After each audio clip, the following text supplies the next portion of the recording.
Hello, lovelies, and huge welcome to another episode of Taking Time to Heal. So, if you haven't already, I invite you to light your candle, get your journal ready, because we're going to be diving in to the next of the Huna principles. But full disclosure, before we do that, I have had like some kind of flu virus thing that has gone on for about a week now. And there is a strong possibility that I may need to pause and cough or sneeze, or my voice might go. So I invite you to stay with me while we try our best to negotiate this together. And just on that point, actually, I want to say a really big thank you to those of you that have sent me kind messages, but also showed patience with me over the past week. I've had to cancel a couple of events, and I don't like doing that. But I don't like doing that because I don't want to waste anyone's time, and I want you to know that your time is very important to me. But also, you know, I've got to practice what I preach, right? And I've got to actually take time to heal. Also, I completely lost my voice at the latter part of last week. So I didn't really have much choice. The universe was giving me a clear sign that it was time to take a step back. But in terms of this Huna principle, I think you're going to get a lot out of this one. And like many of the Huna principles, at first we can make the mistake of feeling like they're too simple to actually hold any real power. However, like most spiritual teachings that hold the most power, often they are simple, right? Often they're just obvious. And for me, that's the sign of a good spiritual teaching, is because it feels like absolute truth, right? We go, oh yeah, I get that. That makes sense. And so this principle we're diving into today is about reminding us of the power we have. Often, many of us do, depending on what's going on in our life and what's happening, what we're experiencing, what our circumstances are, sometimes we can fall into that trap of feeling like we're not powerful. There's a lot going on in the world, you know, there's many things that feel way beyond our control. And this idea of power is an interesting one. It throws up questions, actually. It throws up a lot of things for us when we even consider the word power. Mainly because, I'm already on a side mission before we've begun. But, you know, this needs to come through. We'll see where it goes. But often, especially as women and spiritual women, we can have this strange relationship with the idea of power. We can almost find it more inviting, more comfortable to believe that we are powerless. Now, don't get me wrong, I think there's quite a few things that we have very limited control over. However, there are many things, many things in our life that we have complete power, complete control. And, you know, just to name a few, our mindset, the way that we're viewing a situation, the lessons we choose to take from a situation, the energy we choose to take into a task, all of these things are within our power.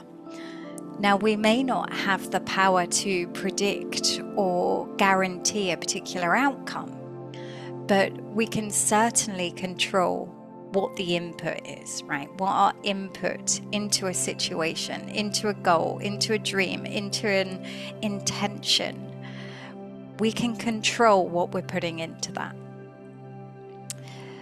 Like I say, there's often lots of other things going on around that we don't have control over. But one of the most important things to remember when it comes to our power is this Huna principle that we're talking about today. Now, this Huna principle is, like I say, in my mind, perhaps one of the most useful to remember. And it's called Manawa. And it basically means that the power is now. So many of us would have read the spiritual classic that is Eckhart Tolle's The Power of Now, which is a beautiful book. If you have not read The Power of Now, oh, you need to read The Power of Now. I don't often tell you what you need to do or what you need to believe, but I genuinely believe that book is a really important one for all of us to remember. And this Huna principle reminds us again that actually our power lies in the now. It lies in what's happening here, right now. So what I mean by this, and you know, I'm not going to presume to know someone else's interpretation of this. I've read many different interpretations of this, but I'm going to give you a few offerings around this that I think are useful for us to remind ourselves of. These aren't anything new. This isn't anything you don't already know, but I think sometimes we need the reminder, right? So the power is in the now, which means that when we're spending an enormous amount of time reminding ourselves about the past, right? From an Ayurvedic perspective, I'll just give you a little tidbit here. It's really interesting to know. From an Ayurvedic perspective, the likelihood is we are more drawn to one or the other around this. Those that have more of a copper constitution are more drawn to working or thinking, having that energy in the past. Now, if you don't know what copper is those that have a good proportion of earth element in their constitution. So these are the earthy, grounded, naturally, they're naturally very loving individuals. So these tend to be the huggers of the group, the mama bears of the group, the ones that just like, they can see when someone's struggling, they want to go over, offer them, like say, a hug. Often there's a bear hug. They make you feel better. There's often like a maternal nature to them. In terms of physique, they tend to be, they literally have bigger bones. So I'm going down another rabbit hole here, but I'll show you something that's quite interesting. So you can use your wrist as a bit of an indication of what your kind of physical makeup is, like your bone structure according to Ayurveda. So those that have a bone structure where you can literally put your fingers over each other when you put your hand around your wrist, you have more of a vata makeup, which means you've got more air and ether elements. Those of us, like me, I've got more of a fire constitution. I've got more of a pitta makeup. So fire and water tend to be my main elements. And you can see that in my bone structure by the fact that my thumb and finger just meet, right? It doesn't matter what weight I am. It doesn't matter because this part rarely changes in size, right? And then you have those that have got more of the earth element that I'm talking about. So that earth element, it's quite likely that you won't be able to make your thumb and finger meet. There'll be a gap. That's nothing to do with weight, right? That's to do with your bone structure. You literally have bigger bones. So those that have more earth element, that bigger bone structure, you're more likely to fall into the thought pattern of dwelling on the past. Now, let's be real, there's some benefit with that, right? If we can look to the past to review the patterns we're in, review the things that keep coming round and round again, to take the lessons, right? Some things we experience, they're hard, they're difficult, but there's a really juicy lesson in there that if we can take and we can embody, if we can integrate into ourselves, it can have the impact of absolutely changing our future. So there's nothing wrong with looking to the past. This is the point I'm trying to make. There's nothing wrong with looking to the past, as long as we're not living there, right? As long as we're not telling ourselves we're still that person, you know, I'm still that child that got bullied. I'm still that person that was, you know, a bit of a, I want to say a bit of a geek, because I'm a bit of a geek. I don't remember being a bit of a geek at school. It's something I've grown into. I'm now a happy geek when it comes to especially spiritual and holistic wellness knowledge. But this point of this Huna principle is, if our energy is in the past, then it's really difficult to use it in the present, right? Our power is not here because our kind of spirit, our identity, our attention is back there. Rather than what's happening here, how can I make the best decision in this moment? Then carrying on with that Ayurvedic theme, those that have more of a Pitta or Vata bone structure, so those that can either touch your thumb and finger or your thumb and finger overlap, you're more likely to spend your time in the future. Now, this can be equally unhelpful.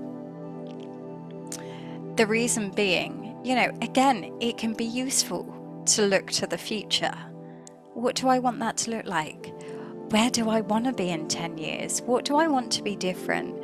Who do I want to be, like, in terms of my behaviors and actions? What do I want to see in terms of my future? Who do I want to be in that future version of me? So those sort of questions, super useful. The questions that, or generally less about questions that are unhelpful, is when we get into that mindset of worrying about the future, worrying about worst case scenario, worrying about we just feel like we're going to repeat all the same patterns, worrying about, you know, it's still going to look like it is now. When all our energy and attention is there, again, we're taking away from our power in the present moment.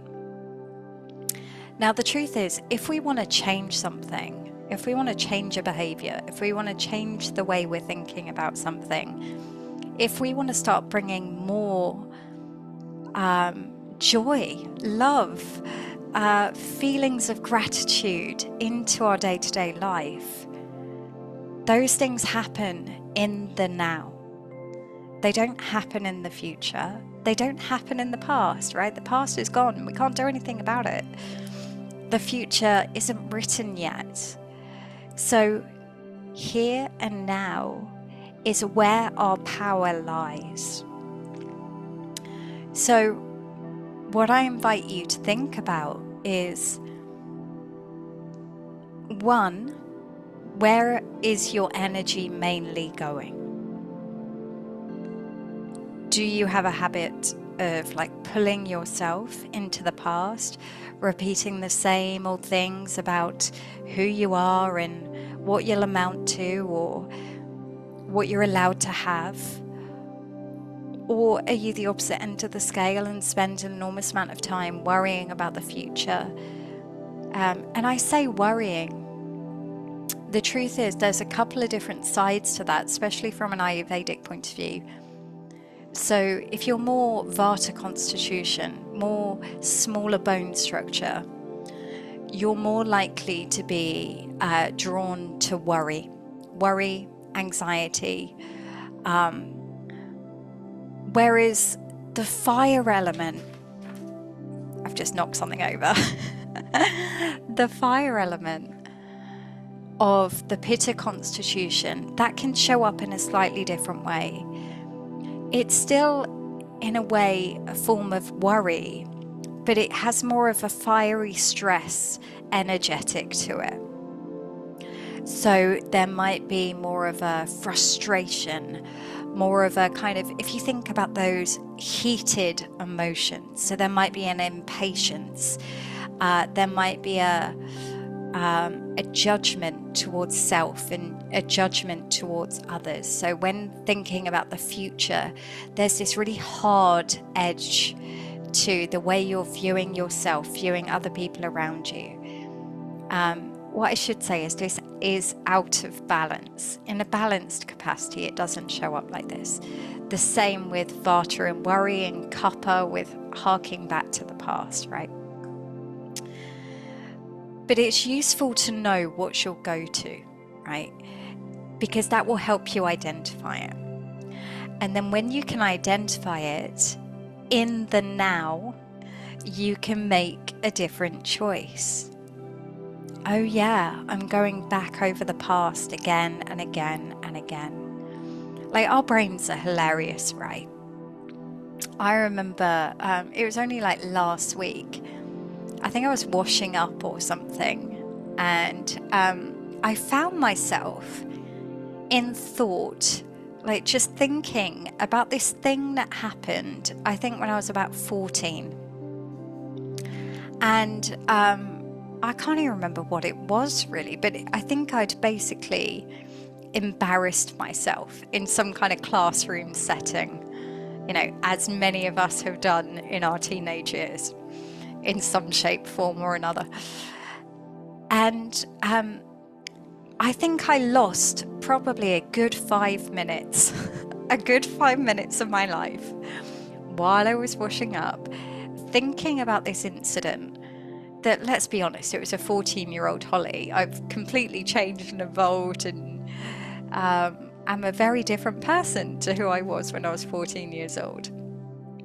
So there wasn't a lot of use in going back over on that scenario. And it literally turned my mood. I could feel my mood shifting. Or I felt my mood shift after that I'd been down this kind of mental rabbit hole for 5 minutes before I finally went, what are you doing? Like, what are you doing?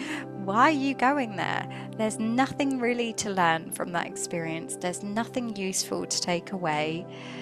It was an embarrassing moment that happened in my teens. Why are you reliving that? But we do this often 100 times a day, sometimes without even noticing, right? So often these things are happening in the background. They're happening as we're making decisions. They're happening as we're thinking about future plans. They're happening as we're making a decision in the here and now. So say, for example, you want to eat healthier. One of the biggest problems we can have with this is we want there to be like this real kind of definitive moment where that just shifts, that changes, like this big bang, like massive transformation. Now, sometimes in this work, in this inner work, there is this big bang transformation. But if I'm really honest with you, 9 times out of 10, that big bang transformation comes from the person that just decides, yeah, from this moment onwards, that's what I'm doing. From this moment onwards until it feels right, I am going to put more nutrition into my body as this little vessel that I'm looking after. From this point onwards, I'm no longer going to do that thing. And then we will be reminded of the power that exists in the now as we come across those little tests along the way, right? And we've all experienced it, right? The minute you say, I'm going to eat healthy this week, what happens? One of your work colleagues comes in with a big cake, or your husband suggests you get a Chinese that night, or one of your friends phones you up and asks whether you want to go out for lunch on Saturday. You know, we often have these little testing points that come up when we're trying to invite more change. And it's like the universe is, and like, I don't want to use the word testing. It's like the universe is saying, are you serious about this? Is this something you're really going to want to do? You know, is this something you really want to stick to? And so this is when I'm working with a client, we will always spend far more time generally than they want to exploring whether this thing that they're struggling to do, that they're struggling to commit to, that they're struggling to change, whether it's actually something they want. Because so many times, if we're in that trap of, I want this thing, I self-sabotage, something's not working, it's because there's a really good reason why we don't want it. It's because there's some part of us that we're not listening to, and will keep sabotaging you until you take their point of view on board, until you actually consider them in the process. We went into that in quite a lot of detail actually in the membership last week. We did a workshop on internal family systems, which is a brilliant way to start building those relationships and start communicating with different parts of yourself so you can resolve some of those conflicts that might be going on. So when you say you want to do something but your behavior says otherwise, or when you say you want to grow in this area but actually you're not doing anything about it, this isn't because you're bad or wrong or haven't got the motivation. You know, we put way too much weight on motivation often. But instead, it's about going, okay, there's a reason I don't want to do this. So what is that about? And exploring that and understanding that and working with that part of you. It's part of what it is that you do want to change. And where applicable, giving yourself permission to say, and I don't want that thing. Even if everyone around me, even if society tells me I should, I am choosing not to take that on. So lovelies, that's a little bit of food for thought for you today. I know it's a bit of a short one today, but I think we got to the main points. The other thing I would say around this is the now. There really is power in the now in regards to anyone that's practiced mindfulness. You will have experienced this, right? Anyone who has practiced Reiki, meditation, any kind of presence form of therapy or treatment, where it's about bringing your attention back to the here and now.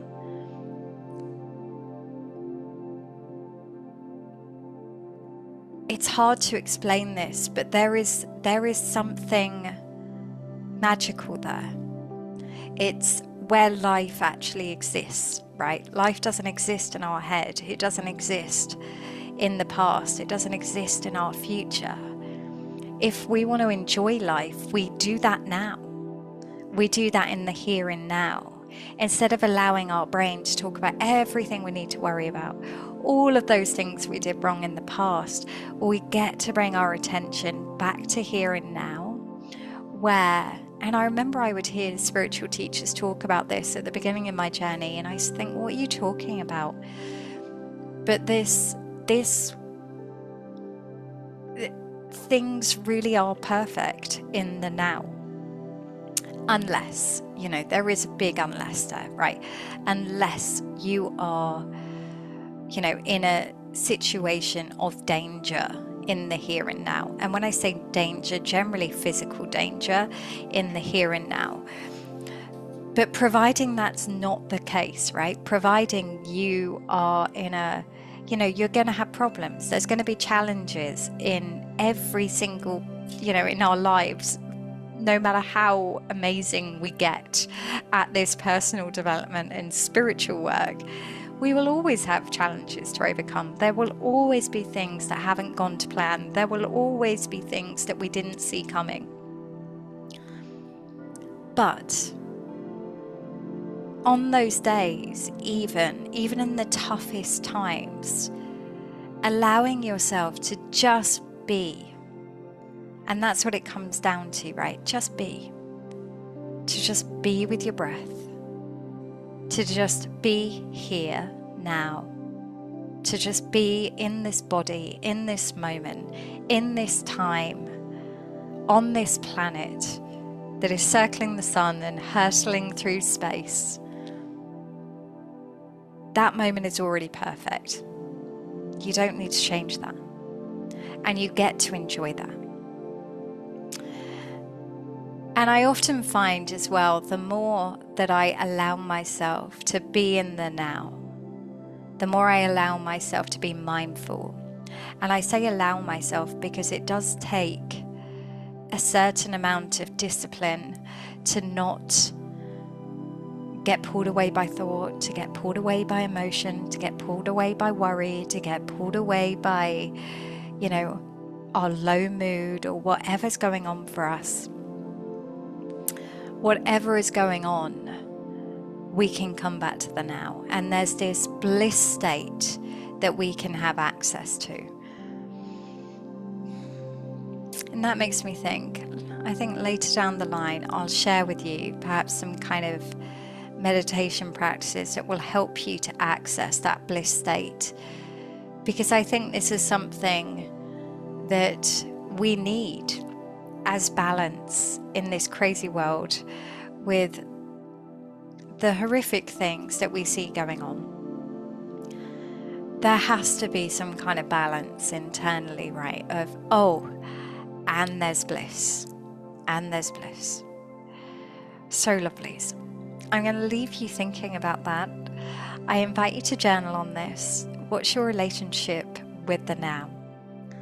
What's your relationship with the future and the past? What's your go-to around those? And how can you start allowing yourself to spend more time in the present? Because it's in the present that we have access to our consciousness. And with that conscious awareness, we are able to make changes through the power of choice, right? No thanks to that thing. Yes, please, to that thing.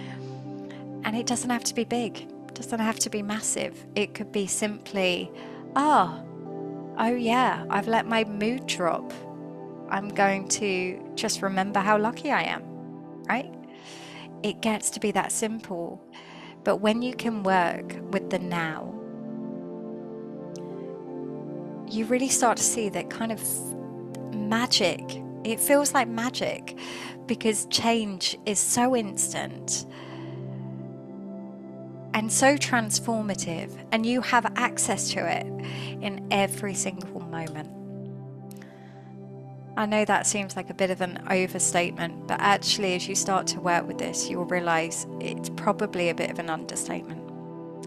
All right, lovelies, I'm going to leave this with you. Have fun contemplating it, and I will see you soon for the next episode of Taking Time to Heal. Take care.